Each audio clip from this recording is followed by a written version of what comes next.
Alright, welcome back to SouFLoTV again, everybody. It is your host with the most. Jamaican people, this is what I want you to do. I want you to take a good look at this individual. Sir, I am sorry. I have to post your picture because your picture was already public in publications across the United States of America. You and I both know this. So it's not like I'm hiding or taking secret pictures. I want people in Jamaica to look at this picture, circulate this video, see if anybody recognizes this individual, and if anybody out there has a story of this man touching them up in any way or doing anything to them, please feel free to call in and let it be known. We're not hard to get to. Get to us. Another thing I would like to say before I start this video is this. Recently, our channel got hacked. When our channel was hacked, a few videos were taken down, including, we are now noticing, this particular video, as well as multiple other videos of another person who is accused of similar things. It's like them don't want people know about their dirty ways. Now, I don't know if it's them hacked the channel, took the videos down, but we talked about this before the videos were taken down. A New York City pastor who is facing heinous and deeply disturbing charges of repeated SA of a teenage boy. SA, for those of you who don't know what that means, S is sexual and A is abuse. I will not say that word again in straight. I will just say SA. A politically connected Brooklyn reverend who dedicated his life to mentoring young children is facing disturbing allegations that he repeatedly SA'd a teenage boy 2 years ago, according to sources. Now, this is in the New York Post, New York publication. You can go read the story for yourself. You can go and see the picture of the individual for yourself. This individual is a Jamaican. I will go off of the Jamaican news publication, as well as I will go off the US news publication to say what is being said about this individual, and I will give my commentary in the meantime. In the U.S. publication, it says, Reverend Edward Wright Hines, leader of the 67th Precinct Clergy Council, known as the God Squad, was indicted Thursday on 2 counts of third-degree criminal sexual act and related charges after allegedly performing an act on a 16-year-old male on multiple occasions in December of 2022. Police arrested Hines, who is now 48 years old, early Thursday after executing a search warrant at his house. Now, the incident he's accused of with that particular teenage boy was said to have happened in 2022. However, we're talking about November of 2024 when law enforcement is taking action and things are falling into place. They executed a search warrant at his house and he was arrested. Hines was indicted on multiple counts of third-degree criminal SA and related charges. The handcuffed cleric appeared in a Brooklyn Supreme Court where he was arraigned on the horrific charges. A special prosecutor from the Staten Island District Attorney's Office is handling the case. The sickening claims came to light in August of 2024 when the God Squad reported the allegations to the Brooklyn District Attorney's Office and they terminated Hines from his leadership role following an internal investigation. So they got a report, they did an internal investigation, they found reason to terminate him from his position with the organization. Now, Hines, who also kicked off the citywide clergy collective, which is an anti-gun violence initiative which was launched by Mayor Eric Adams' administration earlier this year. The allegations against Pastor Hines are heinous, deeply disturbing, which is why he was immediately removed from the citywide clergy collective and the God Squad as soon as they came to light. This is what a City Hall person said in a statement, adding that Hines was never a city representative. Because they have to make that clear. He works with a organization, a faith-based organization, church that actually, or churchical movement that actually works with alongside the city. He was never a city representative. Because people will try to sue the city. He will continue to work with local clergy. This is what they said. They said that we will continue to work with local clergy, church, and community groups to stop violence before it happens on our streets. The cleric is also facing charges of 2 counts of SA misconduct, forcible touching, 3rd degree SA, and endangering the welfare of a child. Hines, who was labeled a flight risk in court, was held on $5,000 bail and $30,000 bond. Of course, he pleaded not guilty, and he is due back in court December 13th of 2024. When they tried to contact his attorney did not respond. Now, this is what it says in the U.S. publications. Here is what it said about the same individual in the Jamaica publications. Now, here's the thing. Jamaica has a way of covering up for these types of people, right? And I'll show you the transparency. You can go to the New York Post. You can type up this story, and you will see his picture, multiple pictures of the individual who we are talking about. Jamaica is also, their journalists are repeating the story that was already published in the United States of America, just like I'm repeating it. But they refuse to show his picture in the Jamaica news. Shame on you. The reason why they refuse to show, and I have a problem with that. Well, I don't know the reason they refuse to show. I know the problem from them refusing to show. And the problem here is refusing to show his face when a story like this and charges like this come about. If you show his face, if you hide his face, you are probably hiding a serial predator. And there are probably multiple victims on the island of Jamaica who can relate and who can come forward and who can say, he did that to us too before he left the island. Now here's what it said, with no picture of him in the Jamaica newspaper, The Gleaner, and this was printed the same time, November 7th of 2024.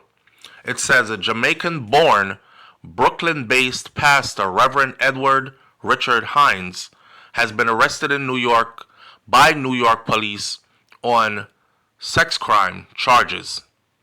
The charges, unsealed in the Brooklyn Supreme Court yesterday, accused Hines of third-degree rape and having intercourse with a underage male minor.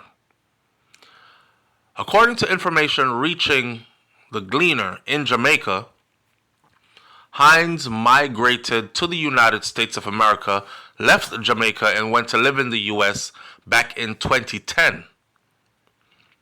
Now, what I want to know is 2010 to 2024, we're looking at 14 years.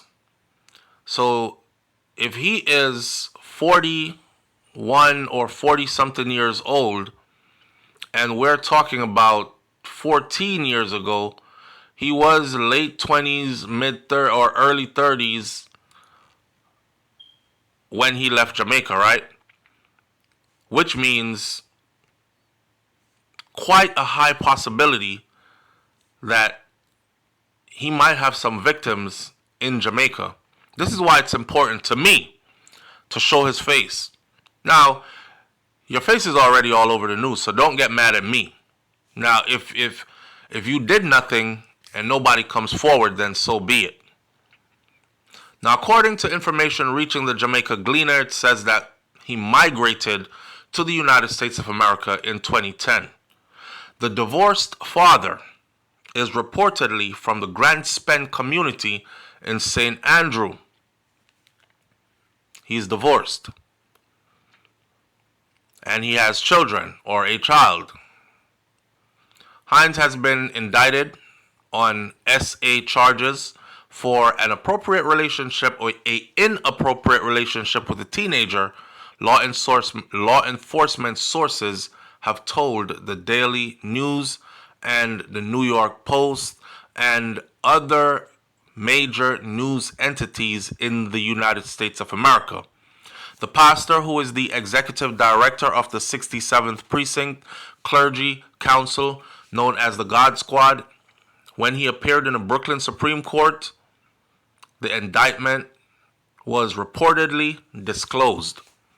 A special prosecutor, they said, from Staten Island District Attorney's Office said that the charges relate to an incident back in 2022, with law enforcement saying that a 16-year-old male performed acts on him, and he performed acts on the 16-year-old male.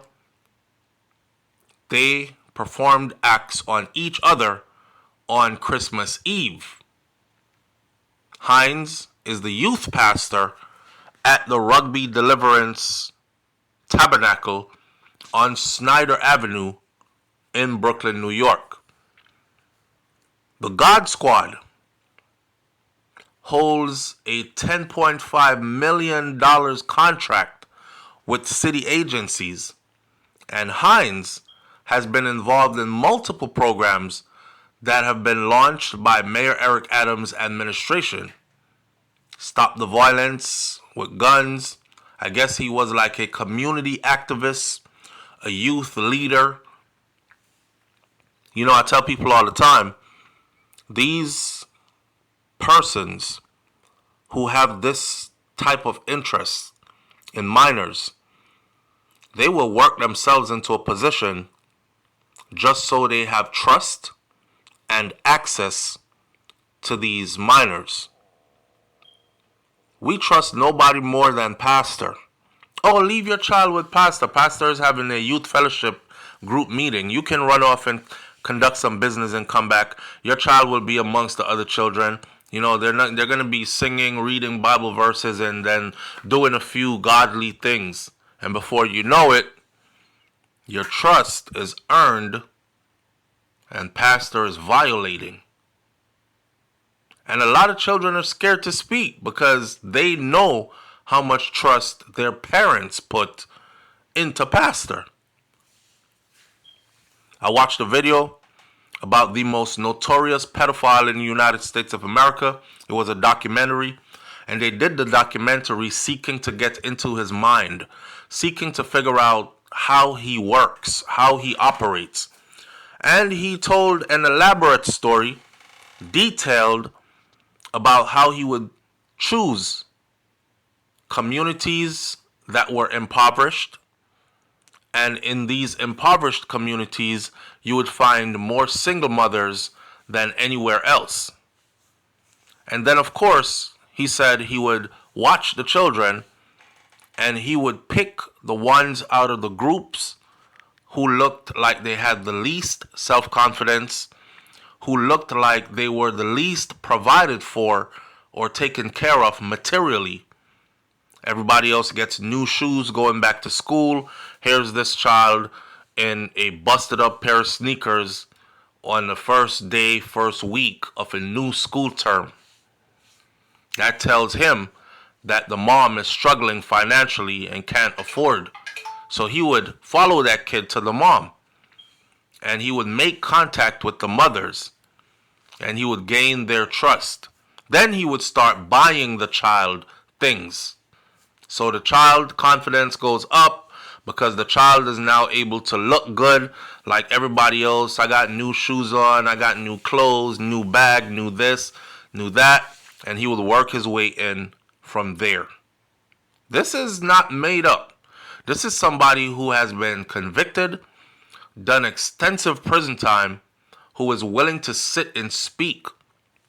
I believe that man actually said in the video that they need to keep him in prison because if they let him out, he's pretty sure he'll reoffend again. He referred to himself as a sick person. He said, I'm sick. I know I am. I just can't control these urges. Y'all got to be careful out here about your children. Like I said earlier, this is one of the videos that was mysteriously removed from my channel, and no, YouTube administration did not remove the video. Somebody hacked our channel and removed this video while we were trying to raise awareness because, like I said before, they run the story in Jamaica, but they don't show the person. So people on the island of Jamaica, they see the story, they skip right past it. They have no face to connect this story to. And if there are victims on the island, they won't know that, hey, that guy did that to me too. He's now in custody. I can tell. I can go for help. I can expose him. I can let others know and be aware that he is this type of person. Listen, I'm going to leave this one right here. Y'all be careful. And I think it's full time that we move away from trust this person, trust that person because of their given titles. A title, pastor, priest, preacher, a title does not change the core personality of a person. So yes, you can very much have a serial molester who is dressed up as a youth fellowship group leader in a church or a youth pastor in a church. Be careful. I'll catch y'all on the next video. Leave your comments in the comment section below. And to the individual whose image is being used, Reverend Edward Richard Hines, feel very free to call in on any one of our live videos or to write to us at SouFLoTV at gmail.com. That's SouFLoTV at gmail.com if you feel the need to express your side of the story. I'm out. Peace.